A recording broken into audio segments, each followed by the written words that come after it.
దేవుడు మన పక్షమునుండగా మనకు విరోధి ఎవడు?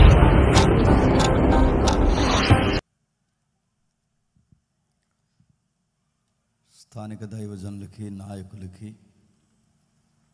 సంఘ పెద్దలకు, నిర్వాహకులకు, కన్వీనర్స్కి, గాయకులకు, సంగీతకారులకు, ఆరాధన జరిగించిన ప్రతి ఒక్క చెల్లికి, తల్లికి, వాక్యం వేయడానికి వచ్చిన ప్రతి కుటుంబానికి, అందరికీ క్రీస్తునామమున శుభములు. చిన్న ప్రార్థన చేసుకుందామండి. ప్రార్థన. పరలోకమందున్న మా తండ్రి, మా ప్రతికూలమైన పరిస్థితుల్లో మాకు అనుకూలతను దయచేసి తండ్రి, మీ వాక్యం చెప్పడానికి మరొకసారి మీ తరుణం మాకు అనుగ్రహించినందుకు స్తుతులు దేవా. వచ్చిన ప్రజలతో మీరు మాట్లాడండి. సంఘానికి కావలసిన అమూల్యమైన సంగతులు చెప్పడానికి తండ్రి మమ్మల్ని వాడుకోండి. మీ దయ మాకు అవసరం, మీ కృప మాకు అవసరం తండ్రి. ఈ పరిచర్య మీరు అప్పగించినది. ఈ పరిచర్యలో తండ్రి ఎవరెవరు ఏ విధంగా వ్యవహరించాలో కొన్ని అమూల్యమైన తండ్రి సంగతులు మాకు నేర్పిస్తారని కోరుతూ నన్నును మీ బిడ్డలను అందరినీ మీ చేతులకు అప్పగించుకుంటూ క్రీస్తునామని ఈ ప్రార్థన సమర్పిస్తున్నాం తండ్రి. ఆమేన్. త్వరగా కొన్ని విలువైన సంగతులు విందాం. అపోస్తుల కార్యములు 11వ అధ్యాయం. అపోస్తుల కార్యములు 11వ అధ్యాయం 19వ వచనం నుండి ఎవరైనా చదవండి. స్తెఫను విషయంలో కలిగిన శ్రమను బట్టి చెదరిపోయిన వారు యూదులకు తప్ప మరి ఎవనికిని వాక్యము బోధింపక ఫెనేకే, కుప్రా, అంతియొకయ ప్రదేశముల వరకు సంచరించిరి. కుప్రీయులు కొందరును కురేనీయులు కొందరును వారిలో ఉండిరి. వీరి అంతియొకయకు వచ్చి గ్రీసు దేశపు వారితో మాట్లాడుచు ప్రభు అయిన యేసును గూర్చిన సువార్త ప్రకటించుతూ వచ్చిరి. ప్రభు హస్తము వారికి తోడై ఉండెను గనక నమ్మిన వారు అనేకులు ప్రభు తట్టు తిరిగిరి. వారిని గూర్చిన సమాచారము యెరూషలేములో ఉన్న సంఘపు వారు విని బర్నబాను అంతియొకయ వరకు పంపిరి. అతడు వచ్చి దేవుని కృపను చూసి సంతోషించి ప్రభువును స్థిర హృదయముతో హత్తుకొనవలెనని అందరినీ హెచ్చరించెను. అతడు పరిశుద్ధాత్మతోను విశ్వాసముతోను నిండుకొనిన సత్పురుషుడు బహుజనులు ప్రభు పక్షమున చేరిరి. అంతటతడు సౌలుని ఎతుకుటకు తార్సునకు వెళ్ళి అతన్ని కనుగొని అంతియొకయకు తోడుకొని వచ్చెను. వారు కలిసి నేను చదువుతాను. వారు కలిసి 1 సంవత్సరం అంతయు సంఘములో ఉండి బహుజనులకు వాక్యము బోధించిరి. మొట్టమొదట అంతియొకయలోని శిష్యులు క్రైస్తవులు అనపడ్డారు. ఆగుతాం. అందరి దగ్గర బైబిల్ ఉందిగా. సుమారు పాటలు 25 ఇచ్చారంట. 25 పాటలు విన్నారు లేదు నాకు తెలియదు, కానీ వాక్యం మాత్రం బాగా వినండి.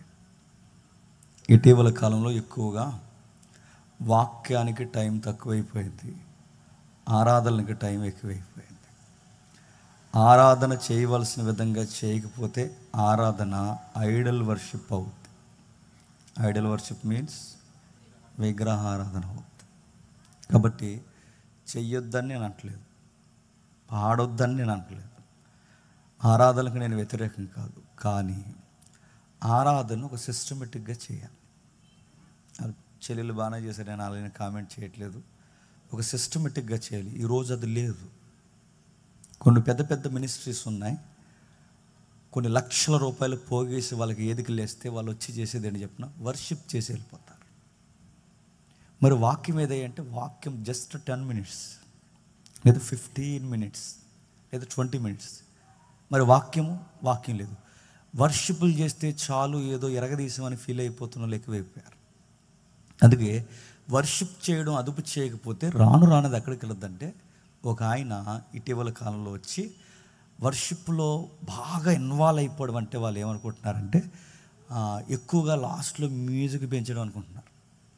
గట్టిగా అంటే ఇంక లాస్ట్లో పెంచేస్తారన్నాడు, వాయిస్ పెంచేస్తారు. ఏమనంటే స్తుతి స్తుతి స్తుతి స్తుతి స్తుతి అని అలా స్తుతి కొడతారు అన్నాడు. స్తుతి స్తుతి స్తుతి అని కొట్టి ఆ ప్యాడ్ ఆయన దగ్గరికి వెళ్ళి కొట్టు కొట్టు స్తుతి స్తుతి అంటే ఆయన కొట్టలేకన్నాడు, కొట్టుకో అన్నాడు. అది స్తుతి కాదు, సుత్తి. ఆరాధన అంటే ఆరాధన ఆరాధన అనడమే ఆరాధన కాదు. ఆరాధన అంటే ఏంటి? దానికి బైబిల్ మూలాలు ఉన్నాయి. నేను ఎందుకు వీడి గురించి చెప్తున్నా అంటే వాక్యానికి ప్రథమ స్థానం ఇవ్వాలి. ఆ వాక్యానికి ప్రథమ స్థానం ఇచ్చే రోజులు కరువైపోయే కనుక వినేవాళ్ళు ఏం వింటున్నారో తెలియదు, చెప్పేవాళ్ళు ఏం చెప్తున్నారో తెలియదు. చొక్కాలు ఇప్పి కచ్చిపులు తిప్పి వర్షిప్ చేస్తే అది దేవునికి ఉజ్జీవ సభ అనుకోండి. ఉజ్జీవ సభ కదా సంబరం, గుర్తుపెట్టుకో. మరి వాక్యంలో మనం ఇన్వాల్వ్ అవ్వాలంటే ఏం చేయాలి? దానికి ఒక నేపథ్యం ఉంది. ఏం నేపథ్యం ఉంది? ఒక పేరా చదివాం ఇప్పుడు, మీరు చూసారు. సుమారు 19 నుండి 26 వచ్చిన వరకు ఇది ఒక పేరా. దీన్ని ఒక టెక్స్ట్ అంటారు. ఆ టెక్స్ట్ని పూర్తిగా వివరించాలి.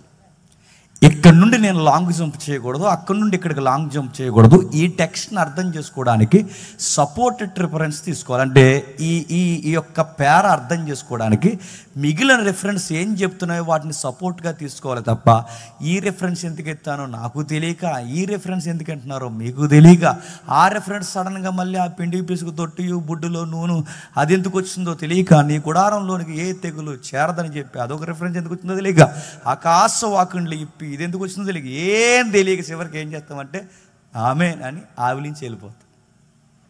ఇది కాదు వాక్యం అంటే. దాన్ని ఒక సిస్టమేటిక్గా నేర్చుకోవాలి. అందుకే ఏ రిలీజన్లో లేనిది మన క్రైస్తవ ఫెయిత్లో ఉన్నది ఏంటో తెలుస్తా. మీరు ఎక్కడికి పోండి, ఏ మతంలోకి పోండి, ఏ టెంపుల్కి పోండి, ఆ దేవుని గురించి నేర్చుకోవడానికి ఏమి ఉండదు. వాళ్ళు వెళతారు మనశ్శాంతికి, ఆ టెంపుల్లో కూర్చుంటారు, వారికి కలిగినది ఏదైనా ఇచ్చి కలువ మెతుకులు తిని అక్కడ ఏదైనా ఉంటే తినేసి వచ్చేస్తారు. కానీ ఈ దేవుని గురించి నేర్చుకోవాలి. అందుకే నేర్పించడానికి చెప్పే నా చేతుల్లో బైబిల్ పెట్టాడు, నేర్చుకోవడానికి వినే మీ చేతుల్లో బైబిల్ పెట్టాడు. ఎందుకు? చెప్పే నన్ను ఒళ్ళు దగ్గరెట్టుకుని చెప్పమని నాకు బైబిల్ ఇచ్చాడు, నీకు తోసిందలా చెప్పకరా అని. వినే మిమ్మల్ని చెప్పండి, నన్ను ఒళ్ళు దగ్గరెట్టుకుని మిమ్మల్ని ఏమంటాడు? పెద్దేం కాదు, మిమ్మల్ని ఒళ్ళు దగ్గరెట్టుకుని గుర్తుపెట్టు. నేను ఒళ్ళు దగ్గరెట్టుకుని బాగా, నేను ఒళ్ళు దగ్గరెట్టుకుని నేను బోధించాలి చెప్పండి. మీరు ఒళ్ళు దగ్గరెట్టుకుని అందుకే వినే మీ చేతుల్లో బైబిల్ ఉంది చెప్పండి, వినే చెప్పే నా చేతుల్లో బైబిల్ ఉంది. ఎందుకుంది? ఎలా చెబుతున్నాం, ఏం చెబుతున్నాం, 4 ముక్కలు నేర్చుకోవాలి. ఈ దేవుని గురించి ఓ పట్టాన నేర్చుకుంటే కానీ అర్థం కాని దేవుడు. 30 ఏళ్ళు కాపురం చేసిన ఆవిడే అందంట, ఈయనేటో నాకు అర్థం అవ్వట్లేదు లింగులింగమని. మీ ఆయనే నీకు 30 ఏళ్ళు అర్థం అవ్వకపోతే సర్వాన్ని సృష్టించి ముల్లోకాన్ని పరిపాలిస్తున్నవాడు నీకు అర్థం కావాలంటే 3 రోజులు ఉపవాస ప్రార్థన అర్థమైపోతాడా? దేన్ని చదవాలి, గుర్తుపెట్టుకోండి. 30 రోజులు భర్త అర్థం కావట్లేదు, 30 రోజులు భార్య, 30 ఏళ్ళు కాపురం చేసిన భార్య అర్థం కావట్లేదు, 30 సంవత్సరాలు కాపురం చేసిన భర్త అర్థం కాలేనప్పుడు ఈ దేవుణ్ణి అర్థం చేసుకోవాలంటే ఎలా అర్థమవుతాడు? అర్థమవు ప్రవ్వా, నాకు అర్థమవు ప్రవ్వా అంటే అర్థమవుతాడా? నేను అర్థం అవ్వాలంటే నా ఇష్టాలు ఏంటో, నా ఇష్టాలు కానివేంటో, నా చిత్తము సర్వము ఎలా ఉందో ఒక పుస్తకంగా చేసి మీ చేతుల్లో పెట్టాను. ఆ పుస్తకం పేరే బైబిల్. అది చదవండి, నేను అర్థమవుతా అన్నాడు. అది చదవం, అన్నీ చేస్తాం కానీ అది చదవం. అది ఈ మధ్యకాలంలో దరిద్రపు ఫ్యాషన్ ఏంటి చెప్పిన, బైబిల్ లేకుండా సభలకు వస్తున్నారు, బైబిల్ లేకుండా చెప్పండి చర్చిలకు వస్తున్నారు, బైబిల్ లేకుండా దేనికి వస్తున్నారు? భోజనాలకు వచ్చారా? బైబిల్ లేకుండా కళ్యాణ మండపం మీద నేను అడుగుతున్నాను. ఇది కళ్యాణ మండపం కాదు, ఇది సంబరం కాదు. మరి దేనికి వచ్చారు? బైబిల్ లేకుండా వచ్చిన వాళ్ళు చూస్తే ఒంగోబెట్టి మళ్ళీ చెప్తున్నానండి, వాళ్ళు ఈ విమానం ఆ పచ్చి కమ్మలిచ్చి కొట్టాలనిపిస్తుంది అండి. బైబిల్ లేకుండా లింగలింగమని ఇది మోసుకుని వస్తారు, మొబైల్ టింగ్ టింగ్ అన్నాడు. అందులో చూస్తారట మొబైల్లో, నీ మొబైల్లో ఎంత పవిత్రత ఉంటుందో అందరికీ తెలుసు. ఆ మొబైల్లో నువ్వు బైబిల్ చూడండి, నీకంటే ఒక సొంత బైబిల్ లేదా? నువ్వు బైబిల్ చూడవని అడుగుతున్నాను. నీకు ఒక సొంత బైబిల్ ఉండాలి. ఆ బోధకుడు ఏం చెప్తున్నాడు చూడాలి, ఆ చెబుతుందో నేర్చుకోవాలి. అలా నేర్చుకుంటే నువ్వు పూజించే దేవుడు నీకు అర్థం అవుతాడు. ఇప్పుడు మనం చదువుతున్నాం ఏంటి దీని సందర్భం? దీనికి ఒక ముఖ్యమైన సందర్భం ఉంది. స్తెఫను విషయంలో కలిగిన శ్రమను బట్టి ఎవరో చెదిరిపోయారంట. స్తెఫను విషయంలో కలిగిన శ్రమను బట్టి ప్రజలు చెదిరిపోయారు. చెదిరిపోయిన వారు ఎవరు అంటే, ఇప్పుడు ఈ సందర్భం అర్థం కావాలంటే ముందున్న నేపథ్యం చెప్తాను, జాగ్రత్తగా వినండి. అపోస్తుల కార్యం 1వ అధ్యాయం సందర్భం మీకు తెలుసుగా. తెలిసినా తెలియకపోయినా తెలిసినట్టే చూడండి. 10:30 అవుతుంది, అయినా అవుట్లైన్ చెప్తాను వినండి. 1వ అధ్యాయం యొక్క నేపథ్యం ఏంటంటే, ప్రభు అయిన యేసుక్రీస్తు వారు మేఘారుడే వెళ్ళిపోతున్నాడు. ఆయన వెళ్ళిపోతూ ఉన్నప్పుడు శిష్యులు కంగారు అవుతున్నారు. వాకులు వదిలేసాం, కుటుంబాలు వదిలేసాం, ఆస్తులు వదిలేసాం, ఆప్తులను వదిలేసాం, అన్నీ వదిలేసాం. నువ్వే సర్వం అనుకుని వచ్చేసాం. మా కష్టము కన్నీరికి అన్నిటికీ జవాబు నువ్వు అనుకుని కూడా వస్తే నువ్వు ప్రత్యేకంగా మమ్మల్ని వదిలేసి వెళ్ళిపోతున్నావు, నెక్స్ట్ ఏంటో మాకు అర్థం కావట్లేదని పేతురు లాంటి వారు కలవరపడుతుంటే ఆ టైంలో ప్రభు అయిన యేసుక్రీస్తు వారు చెప్పిన ధైర్యపు మాటే, మీరు కలవరపడకూడి నాలాగే మరింత మిమ్మల్ని స్థిరపరిచే ఆదరణకర్త రాబోతున్నాడు. ఆయన పేరు పరిశుద్ధాత్మ. నేను వెళ్ళిన స్థానంలో ఆయన వస్తాడు, ఆయన మిమ్మల్ని స్థిరపరుస్తాడు, సర్వసత్యంలోకి నడిపిస్తారు. ఆయన వచ్చేంత వరకు మీరు ఎక్కడికి కదలొద్దు, వెయిట్ చేయండి, ప్రేయర్ చేయండి, ఆయన గూర్చి ఎదురు చూడండి, నిరీక్షణ కలిగి ఆయన వస్తాడు ఎదురు చూడండి. సుమారు 40 రోజులు ప్రభు అయిన యేసుక్రీస్తు వారిని మోటివేషన్ చేసి చేసి చేసి వెళుతూ ఆ వాగ్దానం పట్టుకుని మీరు ఎక్కడ కదలొద్దు, జెరూసలేం సిటీలోనే ఉండండి అన్నాడు.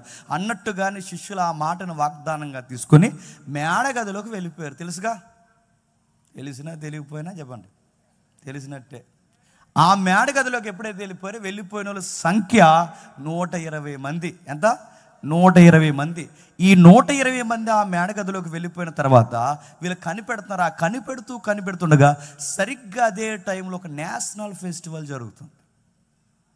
ఆ నేషనల్ ఫెస్టివల్ ఇజ్రాయెల్కి సంబంధించింది. నాకు తెలిసి మీలో చాలామంది ఇజ్రాయెల్ దేశంలో ఉన్నారు, వాళ్ళకి అర్థం అవుతుంది. ఇప్పటికీ జరుగుతాయి అక్కడ. అదే పెంతుకొస్తు. నిన్న మొన్న జరిగింది, మన సండే అనుకుంటా పెంతుకొస్తుంది. మన సండే జరిగింది. అంటే పెంతుకొస్తు పండుగ వచ్చింది. ఆ పెంతుకొస్తు పండుగ జరుగుతున్నప్పుడు సరిగ్గా అదే టైంలో పంటల దిగుబడి వచ్చే టైం అదంటే ఆ పంటల దిగుబడికి కృతజ్ఞతగా జరిగించే పండుగనే 50 రోజుల పండుగ అంటారు. ఆ 50 రోజులనే పెంతుకోస్ట్ అంటారు. ఈ పెంతుకొస్తు కోసం కాదు నేను చెప్తాను.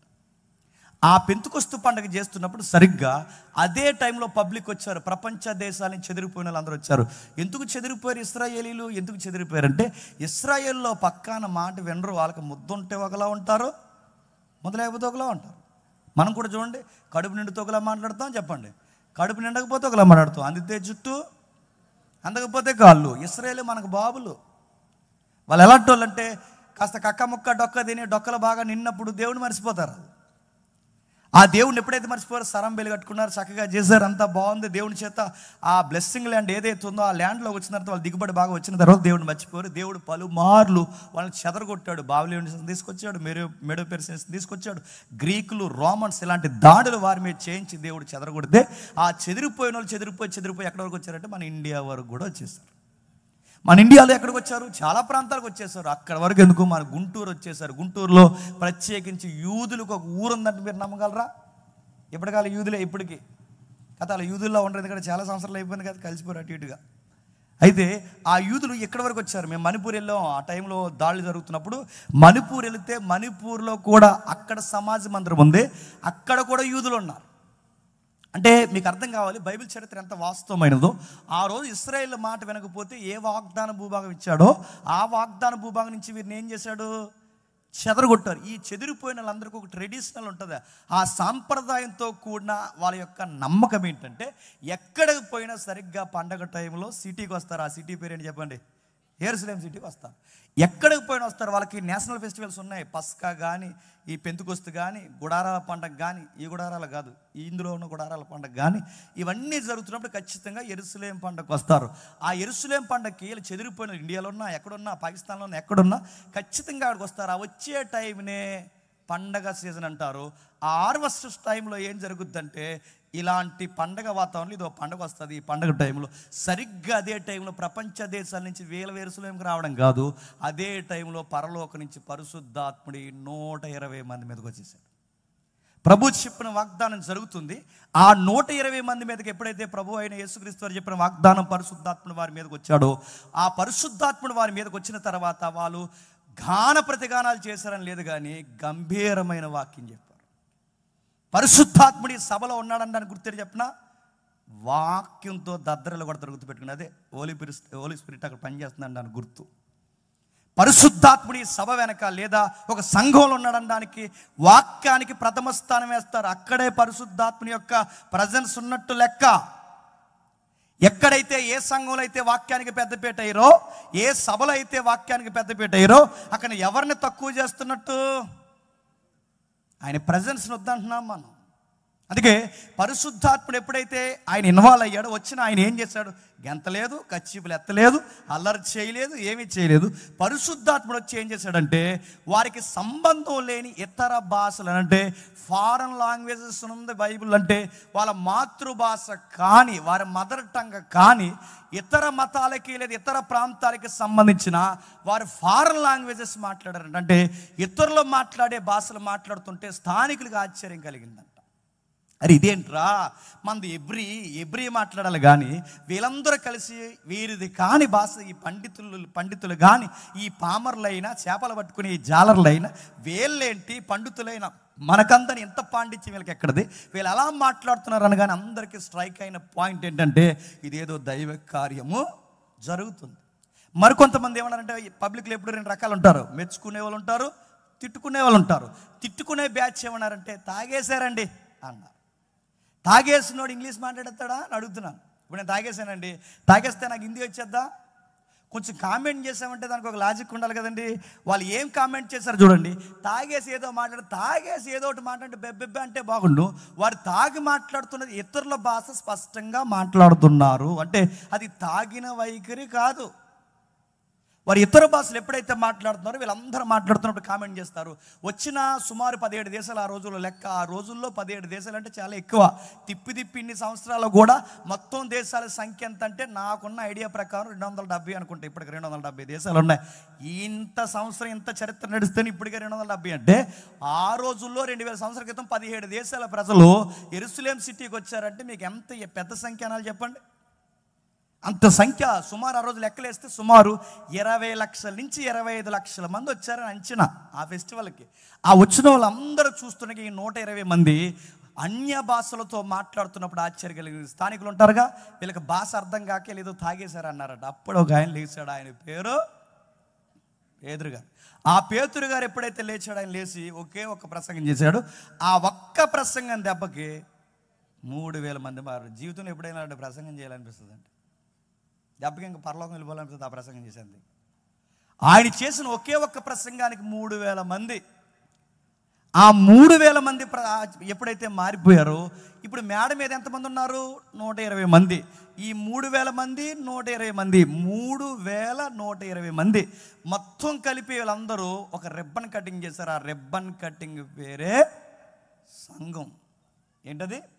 సంఘం. అంటే సంఘం స్టార్ట్ అయింది అధికారికంగా లాంఛనాలతో, పరిశుద్ధాత్ముడు యొక్క కర్త కర్మ క్రియతో లాంఛనంగా సంఘం ప్రారంభమైంది సార్వత్రికంగా. ఎప్పుడైతే సంఘం ప్రారంభమైందో ఆ సంఘంలోనికి 3120 మంది సంఖ్య అధికారికంగా రికార్డ్ చేయబడింది.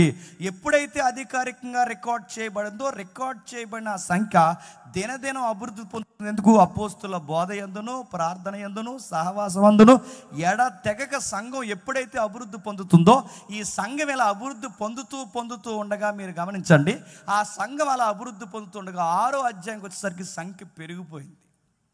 సంఖ్య ఎప్పుడైతే పెరిగిపోయిందో తెలుగులో సామెత ఉంది, మంద ఎక్కువైతేనట చెప్పండి బాగా పాలసన అయిపోయింది. మంది ఎక్కువ. ఎప్పుడు చూడండి, సంఘంలో 4 ఉన్నప్పుడు గొడవలు ఉండవు, 40 మంది ఉన్నప్పుడు గొడవలు ఉండవు, 400 మంది అయినప్పుడే రగడ స్టార్ట్ అవుతుంది. 400 ఉన్నా పర్లేదు, 400 4000 అయినప్పుడే ప్రాబ్లం. మానసిక రోదన. అన్నిటికన్నా అతిపెద్ద కష్టమైన పరిచర్య అని చెప్పి నన్ను అడిగితే ఓ సంఘాన్ని నాయకుడి గురించి నడిపించిన అదొక మానసిక రోగం అండి. ఈడు ఎందుకు కోపం ఎత్తాడో తెలియదు, ఆడు ఎందుకు నవ్వుతాడో తెలియదు, ఈడు కొట్టుకుని నా మీద ఎందుకు కోపించారో నాకు అర్థమవుతుంది. వీళ్ళిద్దరు కలిసి ఈ సంఘాన్ని నన్ను ఎక్కిరించలే మళ్ళీ పక్క సంఘానికి ఎందుకు వెళ్ళిపోతున్నారో నాకు అర్థమవుతుంది. అదో వేదన, అదొక రోదన, చెప్పుకోలేని బాధ. పొరపాటు నన్ను ఏమన్నామంటే రేపు నుంచి నా మీద ఆడు ఎన్ని రికార్డులు చెప్తాడో, ఇదొక బాధ నడుతున్న. ఇదొక రకమైన మానసిక రుగ్మత ఉంటుంది సంఘంలో. ఎప్పుడు ఈ కల్ట్ ఉంటుందని గుర్తుపెట్టుకోండి. సంఘం అనే దాంట్లో అపోస్తులు కట్టిన దాంట్లో నేరో మైండ్స్ ఉన్నారు. పెద్దోళ్ళు కట్టిన దాంట్లో కూడా దిగువ స్థాయిలో ఆలోచించే పరిపక్వత లేని పనికి మాలినోళ్ళు ఎప్పుడూ ఉంటారు. అలాంటి పనికి మాలినోళ్ళు వచ్చి గొడవ పెట్టారట. ఎక్కడ గొడవ పెట్టారో అక్కడో ఎక్కడో బయటో సెంటర్లోనే ఎక్కడో గొడవ పెట్టుకుంటే బాగున్నాను. ఆ గొడవ ఎక్కడ పెట్టుకోకుండా సరిగ్గా గొడవ ఎక్కడ వచ్చిందంటే చెప్పుకుంటే సిగ్గుసేటు. ఆ గొడవ ఎక్కడ వచ్చిందంటే భోజనాలు కూడా వస్తుంది. ఎక్కడ గొడవలు ఎక్కువ ఎక్కడ వచ్చేస్తాయి చెప్పండి? ఎందుకు వచ్చేస్తాయి చెప్పండి? ఆ వడ్డించే వాళ్ళకి తినం లేకపోతే వచ్చేస్తాయి. ఆ వడ్డించే వాళ్ళు ఏం చేస్తారు చెప్పండి? ఆడందరికీ వడ్డించడు, ఆడు దాచేస్తాడు. అది ప్రాబ్లం. ఆ వడ్డించే బ్యాచ్ అదో పిసిని కొట్టు పల్లయ్య గారు అందరూ ఎక్కడి నుంచి వస్తారో తెలియదండి. వీళ్ళు వడ్డించరు, వీళ్ళు కర్రీ దాచేస్తారు, పెరుగు దాచేస్తారు. ఇంకా చెప్పండి, ఆ కోడికి లోపలు ఉంటాయి, అవన్నీ సెపరేట్ ఫ్రై చేస్తారు. దానికి మాస్ స్లాంగ్ ఉంది మన దాంట్లో, మన కోనసీమలో. ఆ మాస్ స్లాంగ్ చెప్పండి, సాల్తీలు ఫ్రై. ఆ ఫ్రై దాచేస్తారు వీళ్ళు.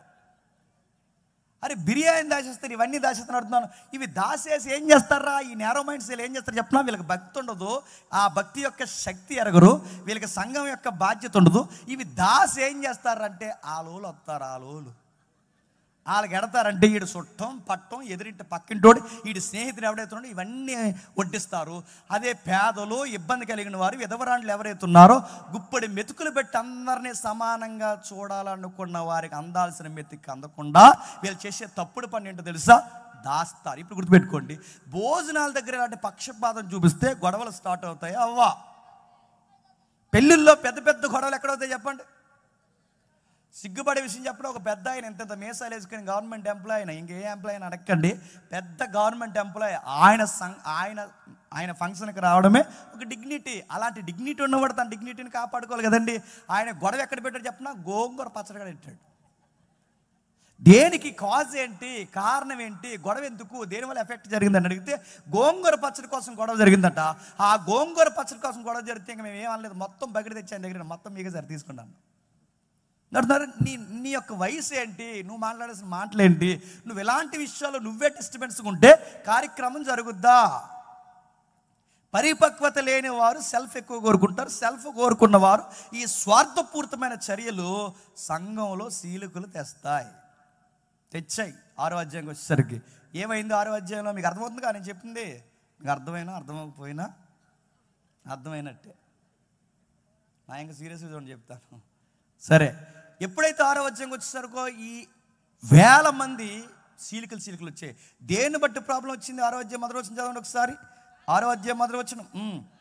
ఆ దినములలో శిష్యులు అంటే క్రిస్టియన్స్ వాళ్ళ సంఖ్య విస్తరించుచున్నప్పుడు అనుదిన పరిచర్యలో తమలోని విధవరాండ్లను చిన్న చూపు చూసిరని ఎబ్రీల మీద గ్రీకు భాష మాట్లాడు యూదులు సనగసాగిరి.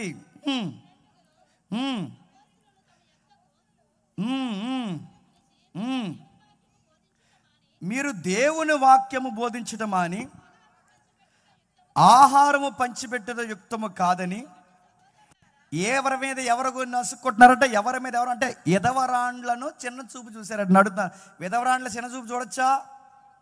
మగ దిక్కు లేని వాళ్ళని, భర్త లేని వారిని, ఏకాకలి అయిపోయిన వారిని శరణ్ ఎక్కడ చొచ్చుతారో తెలుసా? సంఘానికి వస్తారు. వాళ్ళ కుటుంబ ప్రేమలు ఉండవు, వాళ్ళకి సమాజ ప్రేమ ఉండదు, వాళ్ళకి ఎక్కడ ఏ ప్రేమ నోచుకోరు. అలాంటి వారికి కాస్త ప్రేమ, అనురాగం, ఆదరణ, కాస్త పెద్దరికం ఎక్కడ దొరుకుతుందని వస్తారు?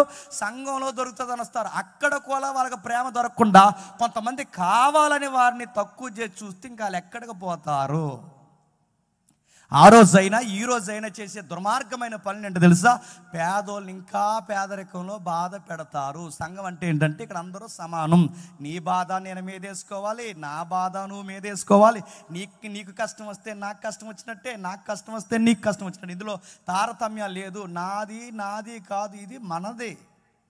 అలా సంఘం యొక్క భావజాలం ఉండాలని దేవుడు కోరుకుని ఆయన ప్రారంభిస్తే వీళ్ళు ఏం చేస్తారో తెలుసా? విధవరాండ్లను చిన్న చూపిస్తారు. అంటే అరే మగ దిక్కు లేని వారిని చిన్న చూపు చూస్తారంటే దాన్ని సంఘం అనాలా, సంతానాలా? వాళ్ళకి కుటుంబం ప్రేమ లేదు, బయట ప్రేమ దొరకదు.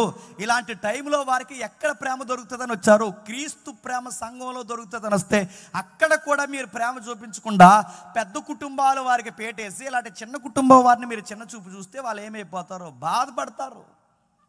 గుసగుసలు ప్రారంభమయ్యే చినిగి గాలివానై ఆ గాలివాన అపోస్తుల చెవిలో పడింది. అయ్యా పెద్ద ప్రాబ్లం వస్తుంది, సంఘం విడిపోయేలా ఉంది. ఎందుకు ఇలాంటి పెద్ద ప్రాబ్లమ్స్ వస్తున్నాయంటే మన వాళ్ళు భోజనాల దగ్గర కొంచెం తేడాగా ఉన్నారు. ఆ భోజనాలు వడ్డించే వాళ్ళకి భక్తి లేదు. భక్తి లేని వాళ్ళ దగ్గర జరిగేది ఏంటి చెప్పండి? గొడవలు ఎక్కువ జరుగుతాయి. భక్తి ఉన్నవాడు ఏం జరిగినా చెప్పండి నోటికి జిప్పేసుకుంటాడు. వీడికి జిప్పు ఉండదు, భక్తి ఉండదు. వీడికి అంత సుత్తిగాడు వీడు అలా తిరుగుతూ ఉంటాడు. ఈ తిరుగుతున్న ఈ సుత్తి బ్యాచ్ వల్ల ఏముంది చెప్పండి? అన్ని గొడవలే. ఎక్కువ సంఘంలో అడావుడిగా తిరిగే వాళ్ళు చూసారు, వాళ్ళకి భక్తి ఉండదు. మీరు ఎప్పుడు అదే మీరు ఐడెంటిఫై చేసుకోండి. వాడికి ట్యాగ్ రాసండి నెత్తి మీద. అడావుడిగా తిరిగితే వాడికి వాక్యం ఉండదు, ఏముండదు, అలా తిరుగుతాడు. ఇక్కడ అంబేద్కర్ లాగా తిరుగుతుంటే నాకు అర్థమవుతుంది. అంబేద్కర్ గారు అంటే తిరిగాడంటే ఆయన ఇతర దేశాలు తిరిగి జ్ఞానం నేర్చుకున్నాడు. నువ్వు జ్ఞానం చెప్తుంటే తిరుగుతున్నావు అంటే నువ్వు ఎందుకు తిరుగుతున్నావు? నీకు అర్థమవుతుంది, నీకు ఎందుకు తిరుగుతున్నావు? దేనికో కాలు కలిందంటే అలా తిరుగుతాడు నల్లపిల్లి. అలా తిరుగుతున్నాడు. వాక్యం వినాలిగా, సత్యం వినాలిగా నడుతున్నాను. అడావుడిగా తిరిగే బ్యాచ్ నడుతున్నాను, వీళ్ళకి జ్ఞానం ఎక్కదు.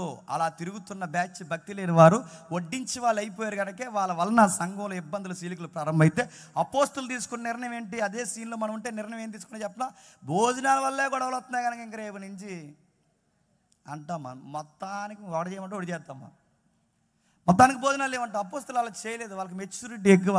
భోజనాల దగ్గర గొడవలు వస్తున్నాయి కనుక ప్రాబ్లం భోజనాలు కాదు, ప్రాబ్లం పబ్లిక్ కాదు, ప్రాబ్లం ఎక్కడంటే వడ్డించే వాళ్ళ ప్రాబ్లం కనుక ముందు టీం మార్చండి అన్న. టీముని మార్చేస్తారు. ఈసారి టీముని అనాయింటింగ్ జరుగుతున్నప్పుడు వాళ్ళని ఏం చేయాలి అంటే వాళ్ళకి క్వాలిఫికేషన్స్ కావాలి. క్వాలిఫికేషన్స్ ఏంటి?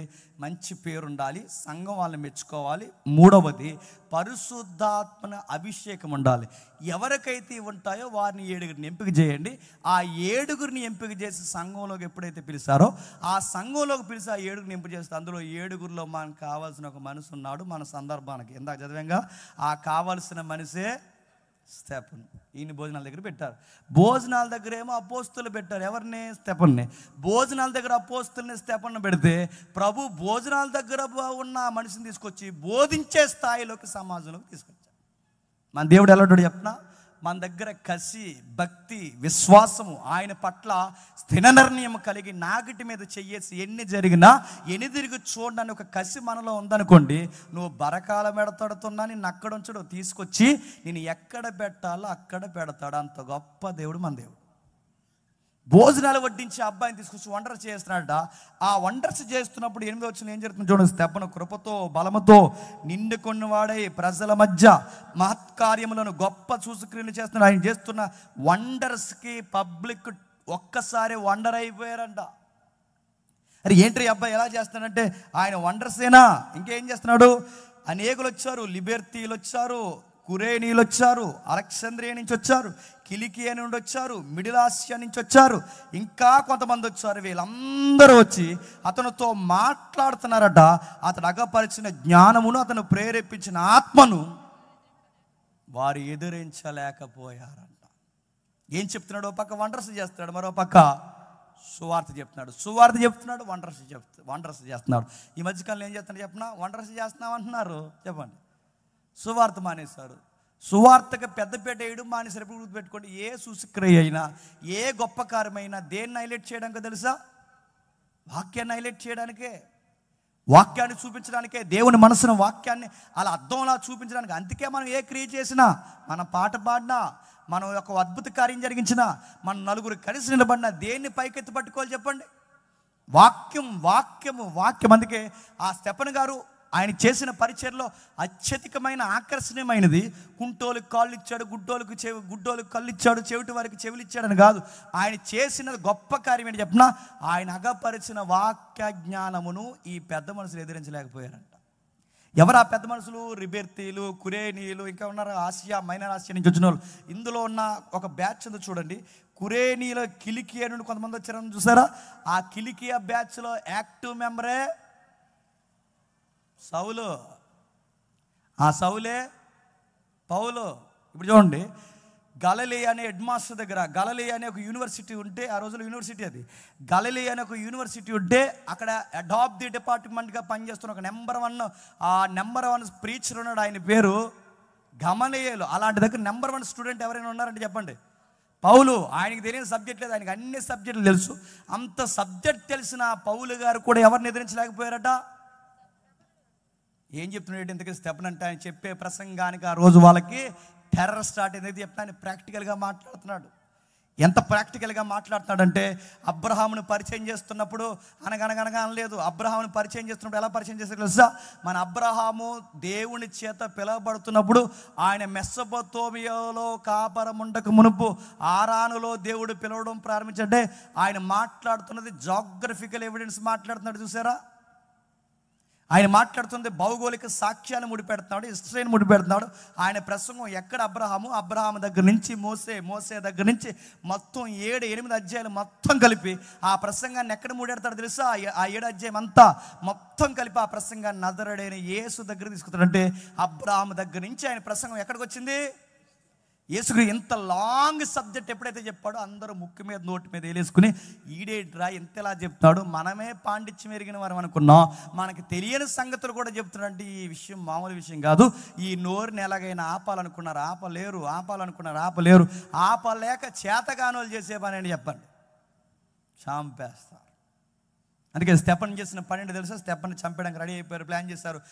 దొమ్మిగా కొట్టి చంపేయాలని రాళ్ళన్నీ పోగేశారు. దొమ్మి కేసులో పోవద్దని.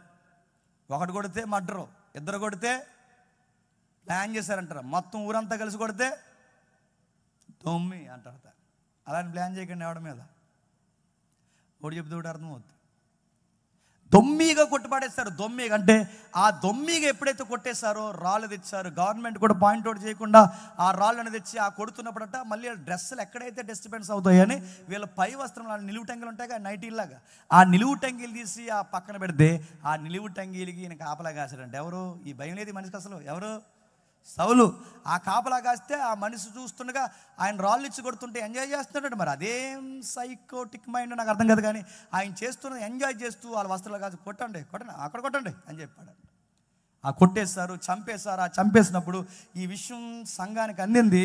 మనలో ఉన్న ఎంపిక చేయబడిన స్టెఫన్ని చంపేశారన్న వార్త సంఘానికి ఎప్పుడైతే వినబడిందో, సంఘానికి వినబడిన వార్తను ఆ పెద్దలకు చెప్పేసరికి ఆ పెద్దలు సంఘము కలిసి స్టెఫన్ని సమాధి చేశారు. ఇలా సమాధి చేసి మళ్ళీ ఊళ్ళోకి వచ్చారో లేదో, ఆ సమాధి కార్యక్రమం ఇంకా ఆరకముందే, ఆ సమాధి ఇంకా పచ్చిగా ఉండగానే మళ్ళీ దుమ్ముడిగా అందరూ మత పెద్దలు గవర్నమెంట్ కలిసి సంఘం మీద పడిపోయింది. చూస్తారు ఒకసారి ఎక్కడ ఉందో? 8వ అధ్యాయం మొదటి వచనం.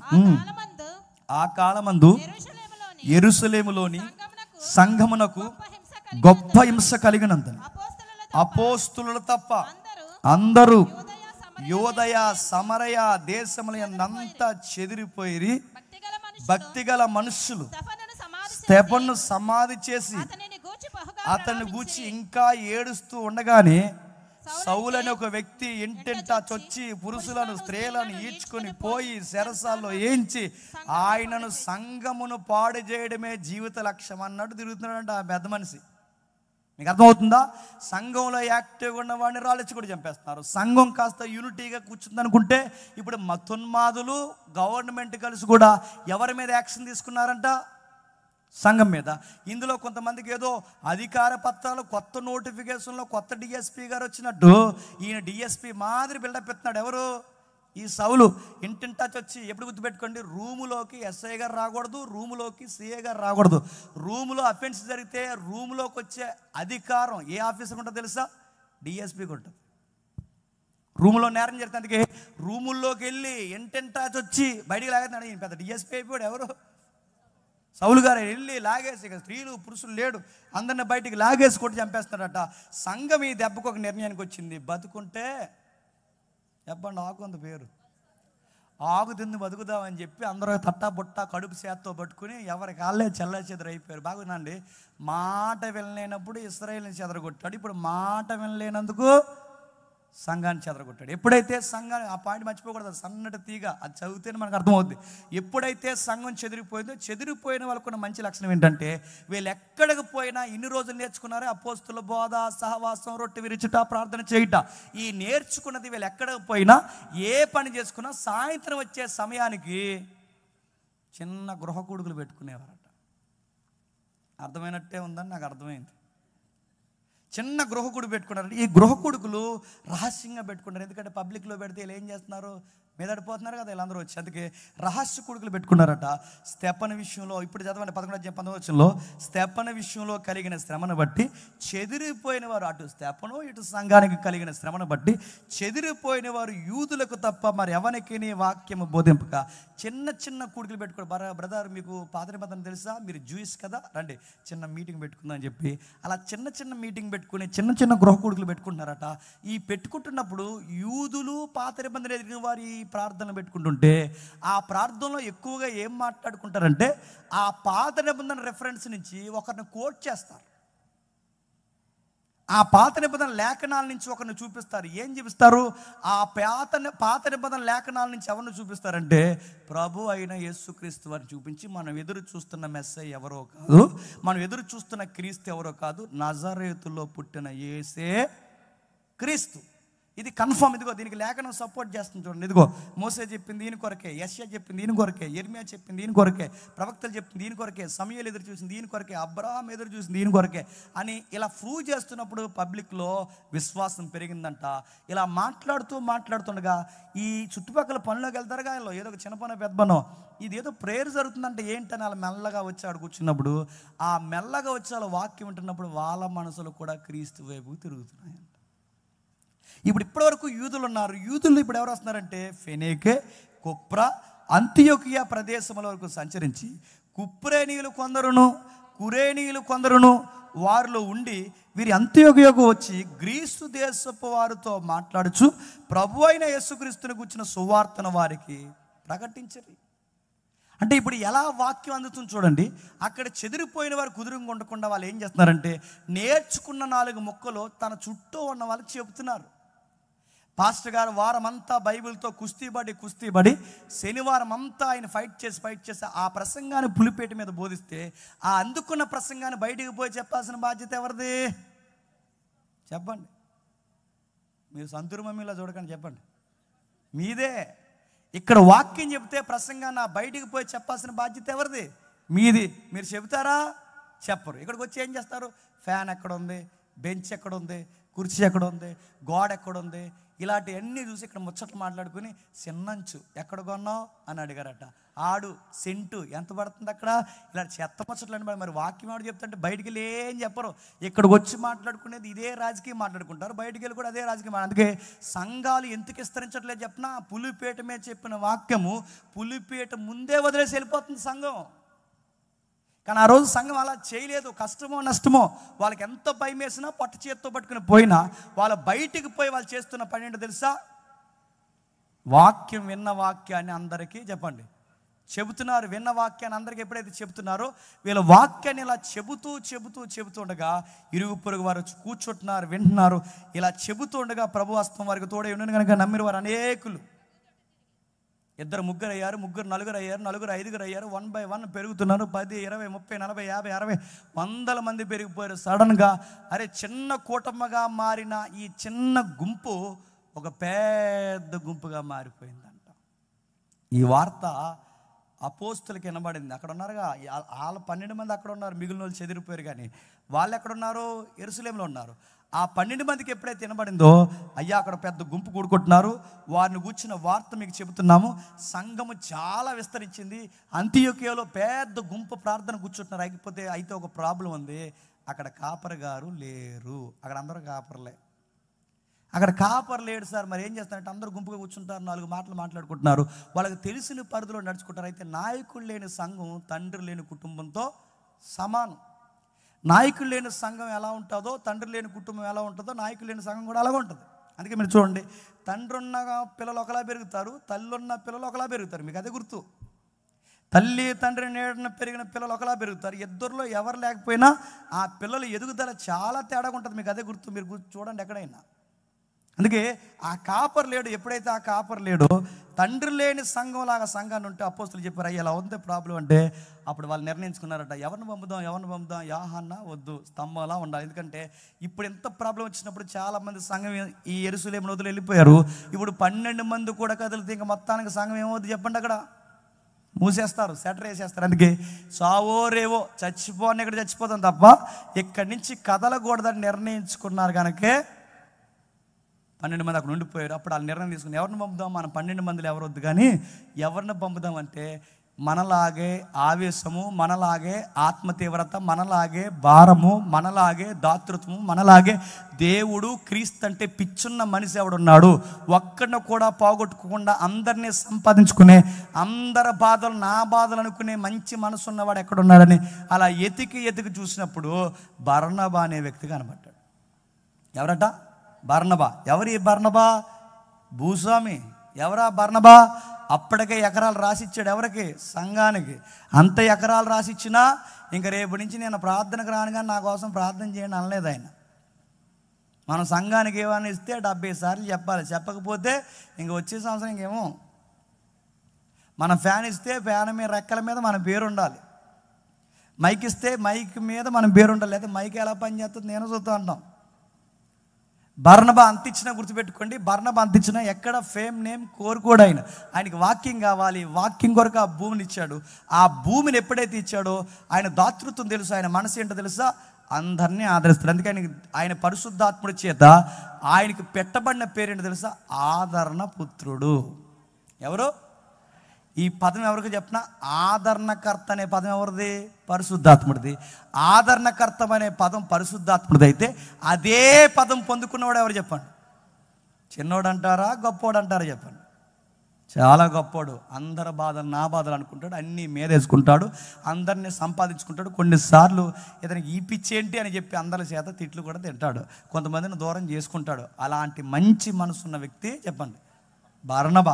అందుకే మీరు చూడండి, బర్నబా గారికి పౌలు గారికి గొడవ వచ్చింది కదా. ఎవరి విషయంలో? ఆ కుర్రోడు ఎవరు?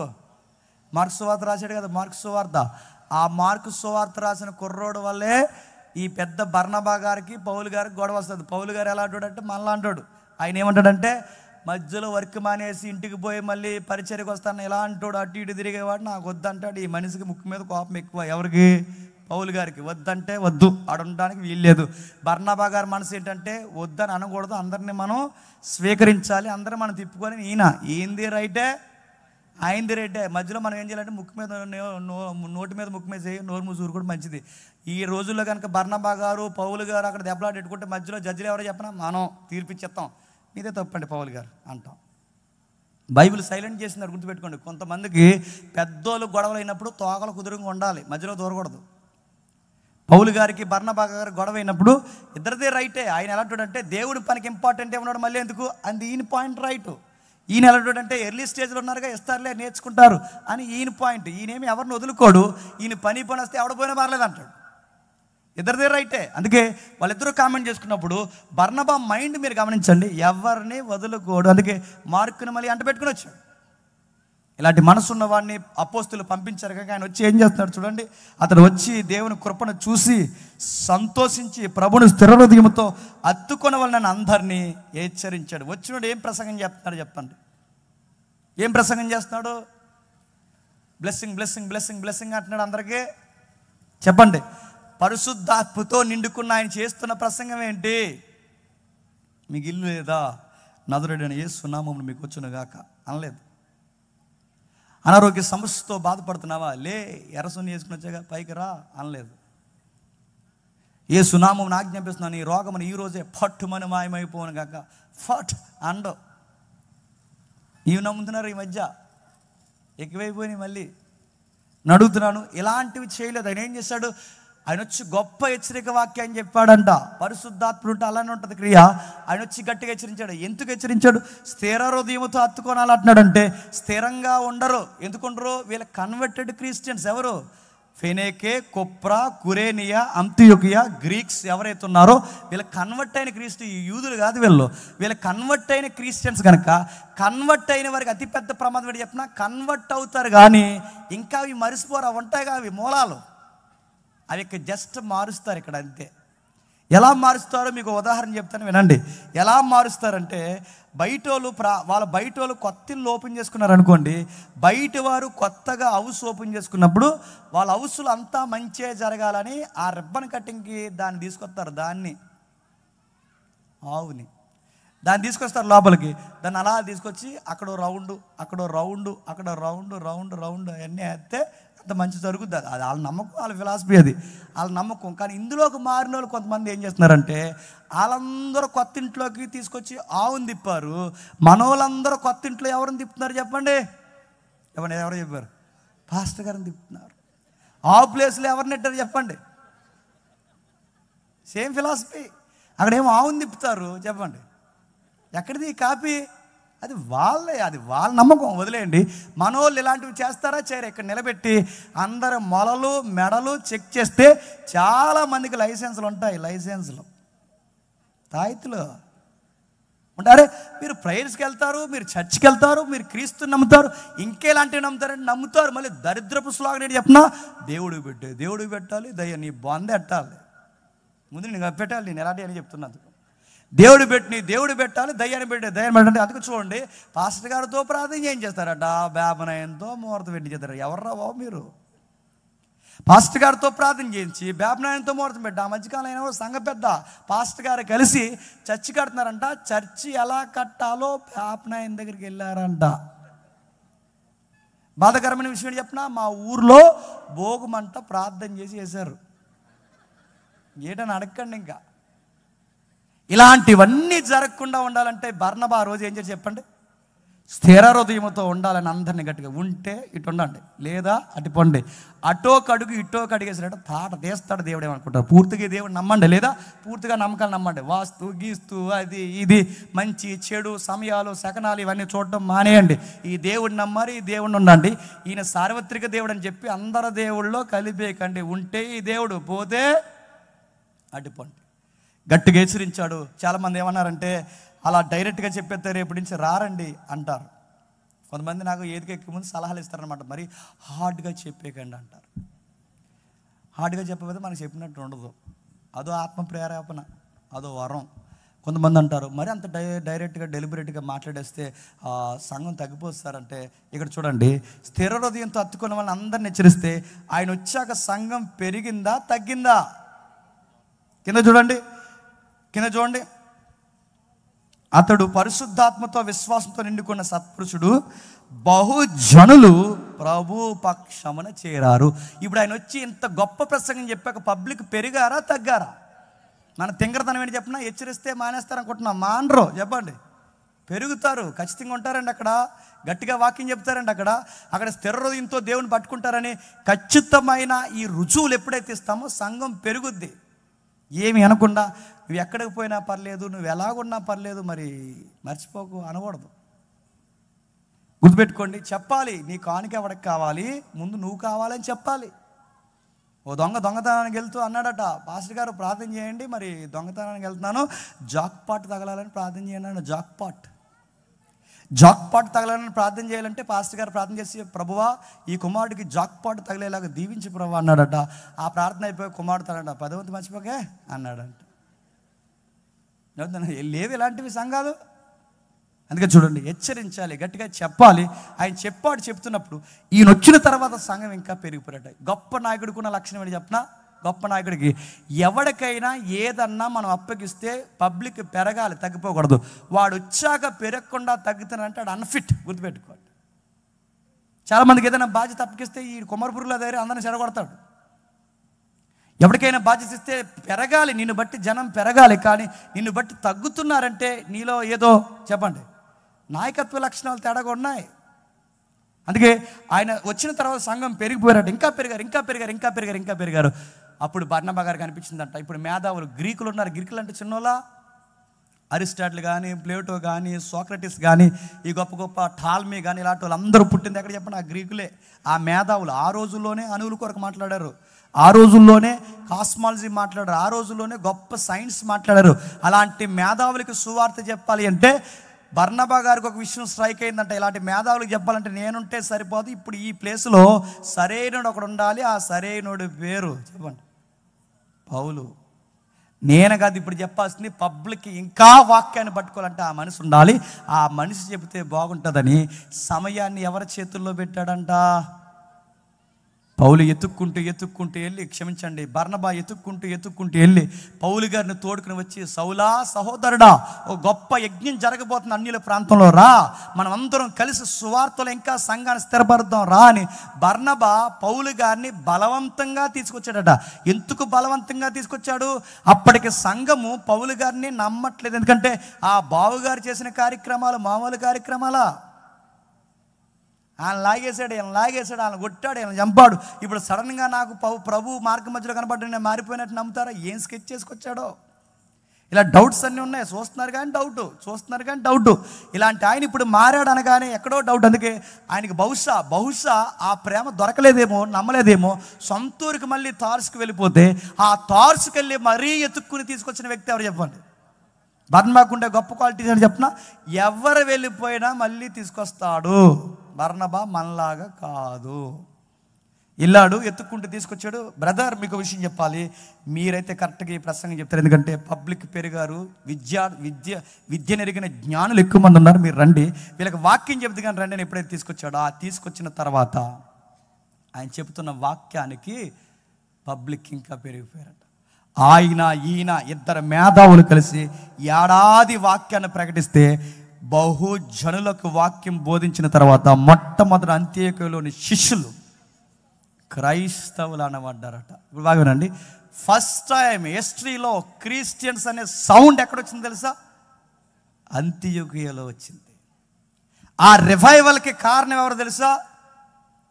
కూలీనాలి చేసుకొని చిన్న చిన్న కూడుకులు పెట్టుకునే సంఘాన్ని కట్టారే, ఆ సామాన్యులే దానికి ఆరిజిన్ అయిపోయారంట. వాళ్ళే మూలమైపోయారు. ఆ మూలమైన వారి మీద ఈ పెద్దోళ్ళు ఇరువురు వచ్చి వాళ్ళు బోధించిన తర్వాత ఫస్ట్ టైం ఒక సౌండ్ వచ్చింది, క్రిస్టియన్స్. నిజానికి అది ఎట్టకారంగా పెట్టారు. ఎందుకంటే క్రీస్తు ఎలాగైతే మౌనంగా ప్రతి దాన్ని భరిస్తాడో వీళ్ళు కూడా అలాగే మౌనంగా భరిస్తున్నారు. లచ్చు క్రీస్తులాగే బతుకుతున్నారు కనుక వీళ్ళని ఏమని పేరెట్టారట? క్రైస్తవులు అని పేరు పెట్టారంటే మీరు గమనించండి, వీళ్ళ క్రైస్తవులను ఎలా అనగలుగుతున్నారు? వాళ్ళ క్రీస్తును ఫాలో అవుతున్నారు. క్రీస్తుని ఎప్పుడైతే వాళ్ళు ఫాలో అవుతున్నారో క్రిస్టియన్స్ అనే సౌండ్ వచ్చింది. అప్పటి వరకు శిష్యులు అన్నారు, అప్పటి వరకు పరిశుద్ధులు అన్నారు, అప్పటి వరకు సంఘం అన్నారు. కానీ బైబిల్లో మొట్టమొదటిసారి ఏమన్నా చెప్పండి? అంత్యోకియలోని క్రైస్తవులు, మొట్టమొదటి శిష్యులు క్రైస్తవులు అనబడ్డారట. ఈ సౌండ్ ఎప్పుడైతే పెరిగిందో సంఘము స్థిరపరచబడింది. బాగా వినాలి, వ్యాలిడ్ పాయింట్స్ మనం చూసుకుని ముగిద్దాం. ఇప్పుడు ఏం జరుగుతుంది? ఇక 11వ అధ్యాయం తర్వాత నుంచి, బాగా వినాలి, 11వ అధ్యాయం తర్వాత నుంచి 11వ అధ్యాయం ముందు వరకు, అంటే 10వ అధ్యాయం వరకు యెరూషలేము సంఘం అని చదువుకుంటాం. కానీ 11వ అధ్యాయం నుంచి ఏ సంఘం అని చదువుకుంటాం తెలుసా? అంతియోకియ సంఘం. ఎందుకు? యెరూషలేము సంఘం పేరెందుకు మరుగైంది, అంతియోకియ సంఘం పేరెందుకు తెర మీదకి వచ్చిందంటే అక్కడ పనికి మాలిన గొడవలకి పెద్ద పీట వేశారు. ఇప్పుడు చెప్పండి, మీకు ఏమర్థమవుతుందో హిస్టరీ చదువుతుంటే? అంటే దేవుడు ఎప్పుడు గుర్తుపెట్టుకోండి, కొన్నిసార్లు సంఘము నడవాల్సిన విధంగా నడవకపోతే దేవుడు చెదరగొట్టి మళ్ళీ కొత్త సంఘాలు ఫామ్ చేస్తాడు. అంత్యోకియ సంఘం అని అక్కడి నుంచి, అందుకు చూడండి, పౌలు గారు ఏ మిషనరీ ప్రయాణం చేసినా ఎక్కడి నుంచి స్టార్ట్ చేస్తాడో తెలుసా? అంత్యోకియ. మళ్ళీ మిషనరీ ప్రయాణాన్ని ఎక్కడ ఎండ్ చేస్తాడో తెలుసా? అంత్యోకియ. అంటే ఎక్కడ మీరు చూడండి, అంత్యోకియ అంటే మీరు ఎక్కడ మాట్లాడండి, అంత్యోకియ సంఘానికి ఎంత పేరు వచ్చిందంటే అసలు నిజానికి అది సంఘం కాదు, చిన్న గృహకూడిక. సంధ్యవేళ గృహకూడిక పెట్టుకున్న ఆ గృహకూడికి కాస్త ఏమైపోయింది చెప్పండి? గొప్ప సంఘం అయిపోయింది. ఇప్పుడు చెప్పండి, సంఘము ఎప్పుడు ఊపిరి పీల్చుకుంటా చెప్పినా అక్కడ ఎప్పుడైతే సత్యం మాట్లాడేవారు, సత్యం వినే వాళ్ళు ఉంటారో సంఘము విస్తరిస్తుంది. ఏ సంఘంలో అయితే సత్యానికి ప్రథమ స్థానం ఉండదో సంఘం సీలికలు అవుతుంది. ఇక్కడ ఉండాల్సిన వెలుగు చెప్పండి మరొక చిన్న సంఘానికి దేవుడు పంపించేశాడు. ఏమైంది? కింద చెప్తున్నాడు చూడండి. ఆ దినముల్లో ప్రవక్తలు యెరూషలేము నుండి అంత్యోకియ వచ్చిరి. వారిలో అగబ్బను ఒక నిలబడి భూలోకం అంతటా గొప్ప కరువు రాబోచున్నదని ఆత్మహత్య సూచించాను. ఏమని చెప్తాను చూడండి. ఎక్కడి నుంచి వచ్చారట? యెరూషలేము నుండి అంత్యోకియ. నిజానికి ప్రవక్తలు ఎక్కడి నుంచి రావాలండి? ఎక్కడికి వెళ్ళాలి చెప్పండి? యెరూషలేముకి వెళ్ళాలి. కానీ ఎక్కడెక్కడున్న వాళ్ళందరూ, యెరూషలేములో ఉన్న ప్రవక్తలు కూడా ఎక్కడికి వస్తున్నారట? దీన్ని బట్టి మీకు ఏమర్థం అవుతుంది? అంత్యోకియ సంఘానికి ప్రవక్తలు వచ్చారు, అంత్యోకియ సంఘానికి పౌలు లాంటి వ్యక్తులు వచ్చారు, అంత్యోకియ సంఘానికి బర్నబా లాంటి గొప్ప వ్యక్తులు వచ్చారు, అంత్యోకియ సంఘానికి గొప్ప గొప్ప దర్శనాలు, ప్రవచనాలు చెబుతున్నారు. చివరికి కరువు రాబోతుంది దేశాల కన్నా గొప్ప ముంగుర్తు వార్త కూడా ఏ సంఘం చెప్తుందంట? అసలు ఈ వండర్స్ అన్ని ఎక్కడ జరగాలి చెప్పండి? యెరూషలేములో ఎందుకు జరగట్లేదు చెప్పండి? అక్కడ భోజనాలు కాడ గొడవ. తినది ఎక్కువైపోయింది, మొత్తం ఎక్కువైపోయింది, కళ్ళు నెత్తికి ఎక్కువైపోయినాయి. ఎక్కడికెక్కడ గొడవలా, నువ్వు ఇదిరా. చిన్నోళ్ళని పేదోళ్ళని చూడడం మానేస్తారు, అవసరాలు అక్కర తీర్చడం మానేస్తారు. నాదని కొట్టుకునే మనుషులు ఎక్కువైపోయారు కనుక ప్రేమ, అనురాగం, ఇతరులను పట్టించుకోలేని నాయకత్వాలు లేని చోట అపోస్తుల నుంచి దేవుడు ఏం చేశాడు చెప్పండి? మిగిలిన వారిని చెదరగొట్టేశాడు. ఎప్పుడైతే వాళ్ళని చెదరగొట్టేశారో ఈ చెదిరిపోయిన వారు వచ్చి సంఘంగా ఫామ్ అయితే వాళ్ళందరూ ఎంత ఎత్తుకెదిగారో చూడండి 30 వచనంలో. వారు అలాగూ చేసి బర్నబా, సౌలను వారి చేత పెద్దల యొద్దకు వారి సంధాన్ని పోగు చేసి పంపించారంట. ఈ భాగమేనండి. కూలీ నాలి చేసుకునే ఈ చిన్న మనుషులు సంధాన్ని పోగేసి ఏ స్థాయికి పంపుతున్నారంటే యెరూషలేముకు యూదయ ప్రాంతంలో ఉన్న ఆ సంఘానికి కూడా సహాయం పంపుతున్నారంటే వీళ్ళ ఫైనాన్షియల్గా ఎదిగారు, చెప్పండి, యూనిటీగా ఎదిగారు, సత్యము ట్రూత్లో వాళ్ళు స్థిరంగా ఉండడంలో ఎదిగారు. ఒక్కటి కాదు, అన్ని సెక్టార్లో సంఘం అదిరిపోయింది. ఇప్పుడు చెప్పండి, ఆర్థికంగా, ఆత్మీయంగా అన్ని విషయంలో సంఘం ఎదగాలి అంటే ఆత్మదేవుడు ఉండాలి. ఆత్మదేవుడు ఉన్న దగ్గర ఆత్మదేవుడు చెబుతున్న వాక్యాన్ని వినేవాళ్ళు బలంగా ఉండాలి. ఎప్పుడైతే ఈ వాక్యం వినేవారు ఉంటారో సంఘం అభివృద్ధి పొందుతుంది. ఎంత ఎత్తుకెదిగారో చూడండి. నేను ముగించేస్తున్నాను. 13వ అధ్యాయం 1వ వచనం. అంతియోకులోని సంఘము బర్నబా, నిగేరు అనబడిన సుమయోను, కురేనీయుడైన లూకియా, శత్రుద్ధాధిపతి అయిన ఏరోతో కూడా పెంచబడిన మనయేను, సౌలను, ప్రవక్తలు, బోధకులు, ఎన్ని కేటగిరీస్ ఉన్నాయి చూడండి.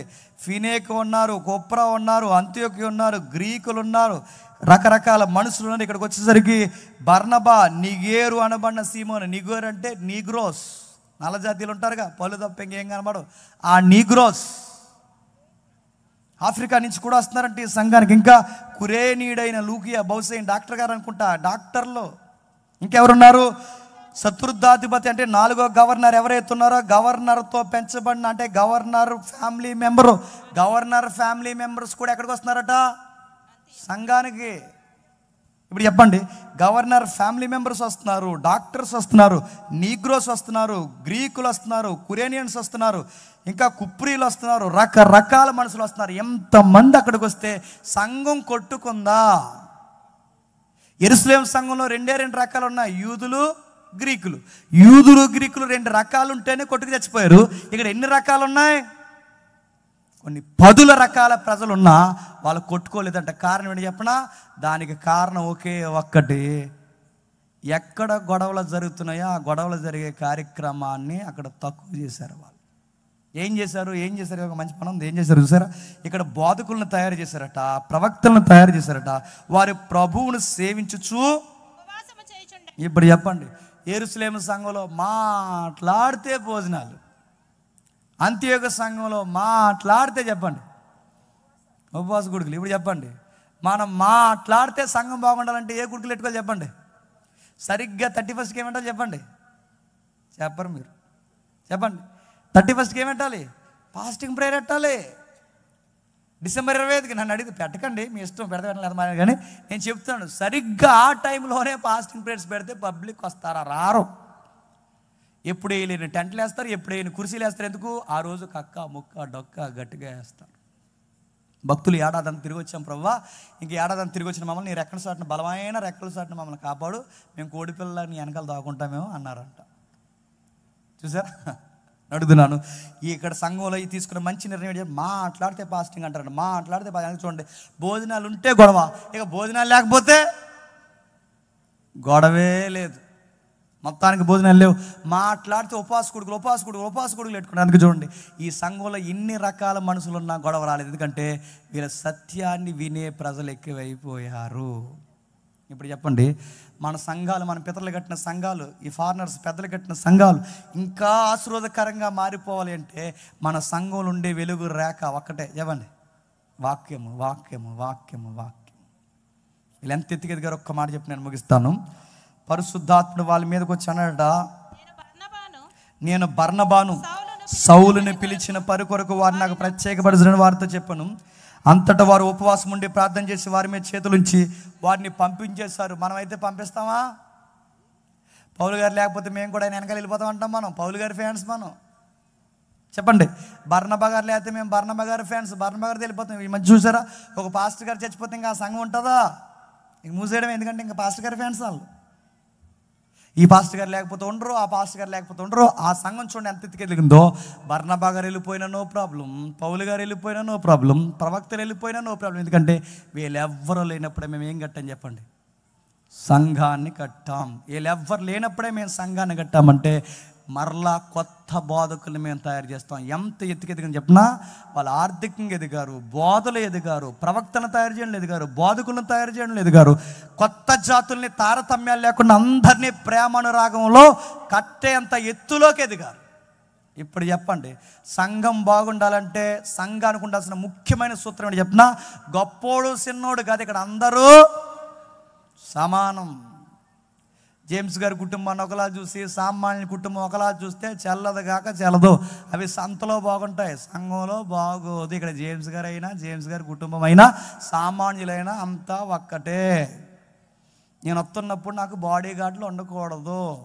ఈ పిలిచే వాళ్ళకి అసలు బుద్ధి ఉండదు. బాడీ గార్డులు వచ్చేదారు 50 మంది, మళ్ళీ బాడీ గార్డులు ఎలా వచ్చి తప్పుడు ఎవడో అడ్డులేడు, మీకు మీరే అడ్డు. తప్పుడు ఎందుకు తప్పుకుండా అంటారు చెప్పినా, తప్పుకుండా అనకపోతే ఎవరే లేపు చూడరని. అందుకు బాడీ గార్డ్స్ వీళ్ళకి మళ్ళీ మనిషికి 10 రూపాయలు అంట. ఎవరైనా అడగకండి. వాళ్ళకు కూడా సందాలో వాళ్ళకి అవన్నీ డీల్స్ అయితేనే వస్తున్నారు, నడుతున్నారు. అక్కడి నుంచి మళ్ళీ ఎమ్మెల్యే గారిలాగా లైట్లు ఆరన్స్తో నిన్ను ఎవడరా రమ్మన్నదని అనిపిస్తుంది అండి నాకు. ఇప్పుడు నేను ఎవరు చెప్పేది, నువ్వు మిలిటరీలో రిటైర్ అయిపోయిన ఆఫీసర్, నీకు థ్రెట్ ఉందా?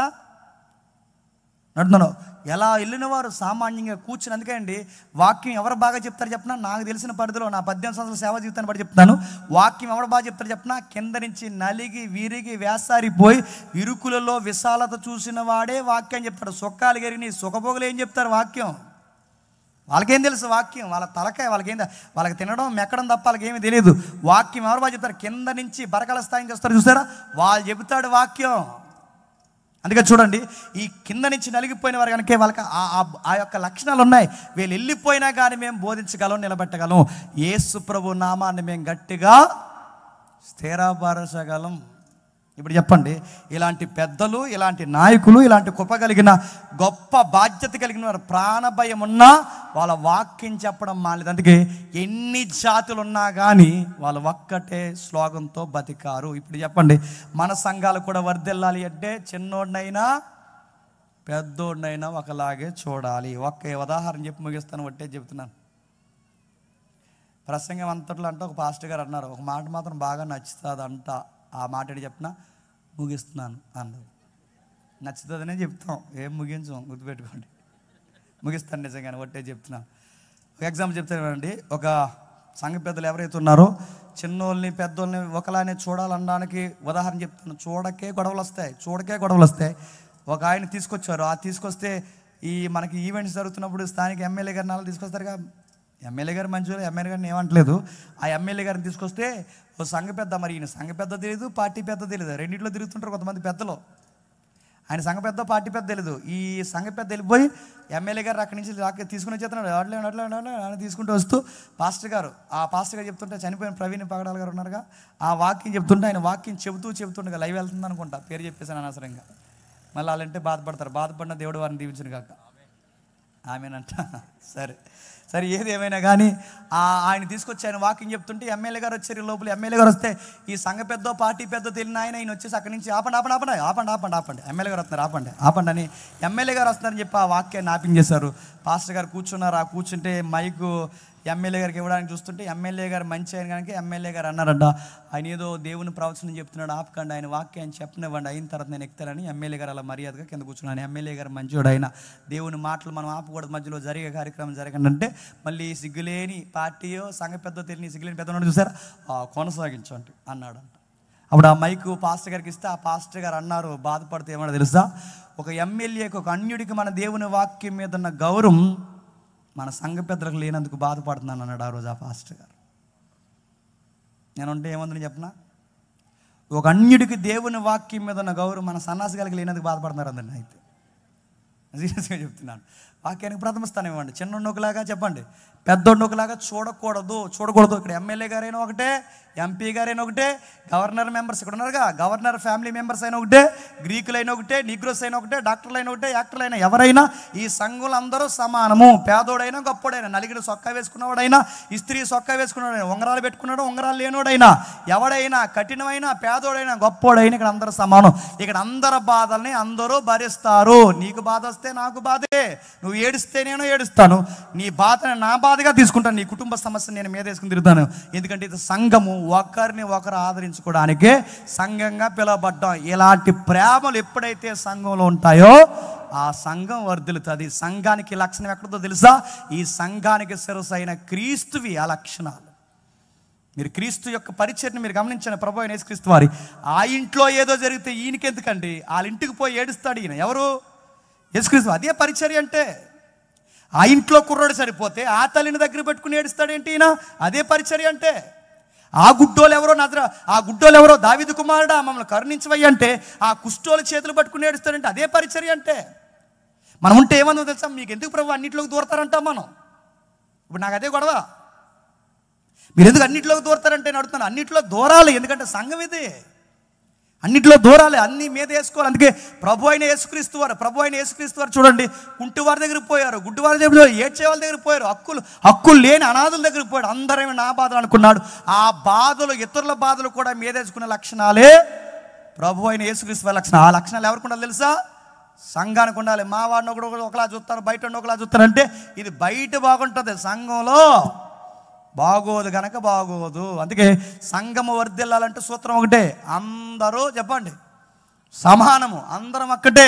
ఇందులో చుట్టాలు పట్టాలు బీరకాయ పీసులు లేవు. చెప్పండి, మనమందరం క్రీస్తు బిడ్డలం, మనమందరం క్రైస్తవులం. ఈయన ప్రెసిడెంట్ గారి తారీఖు, ఎమ్మెల్యే గారి తారీఖు, ఎమ్మెల్యే గారి బయటకు పోయి చూసుకుంటే మీ పని.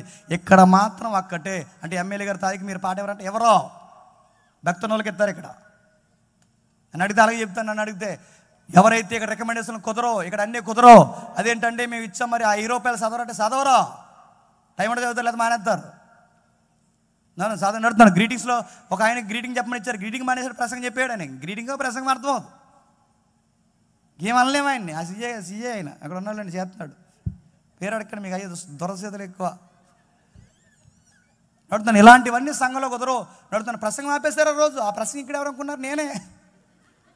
ఆయన గ్రీటింగ్ చెప్పమని ఇస్తా, సీఏ గారు చెప్తాను లాస్ట్ చెప్పాడు. నేను చెప్పాను 3 నిమిషాలు ముగిస్తాను, 3 నిమిషాలు మొత్తం ముగించాను. ఎందుకంటే ఆయన చెప్పాడు, ఇంకేనండి ఈ మోమాటాలు ఇవి అవి చేసి మీరు వాక్యానికి ప్రథమ స్థానం ఇవ్వకపోతే పరిశుద్ధాత్ముడు ఆనందిస్తాడా?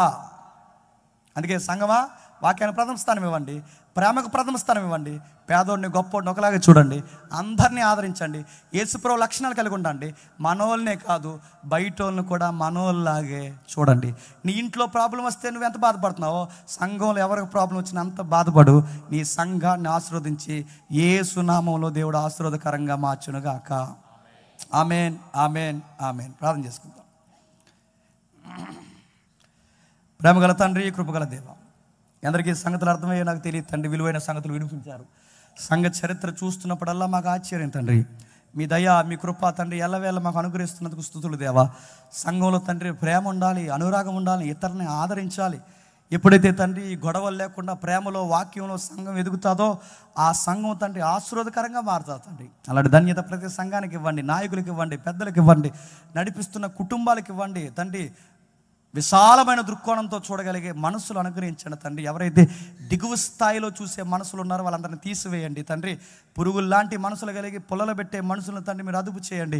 ప్రతి సంఘాన్ని తండ్రి ఆశీర్వాదకరంగా మార్చి మీ దయ, మీ కృప ఎల్లవేళ వీరికి అనుగ్రహిస్తారని కోరుతూ, నాయకుడిని, ఆయన యొక్క ఆరోగ్యాన్ని, ఆయన పెద్దలను అందరినీ మీ చేతుల్లో పెడుతూ మమ్మల్ని శత్రులుగా భావించి మా సేవను, మా జీవితాన్ని పాడు చేయాలనుకున్న ప్రతి ఒక్కరిని తండ్రి మీరు దీవించి గద్దిస్తారని కోరుతూ అందరినీ మీ చేతులకు అప్పగిస్తూ క్రీస్తు నామమున ఈ ప్రార్థన సమర్పిస్తున్నాం తండ్రి. Amen, amen, amen.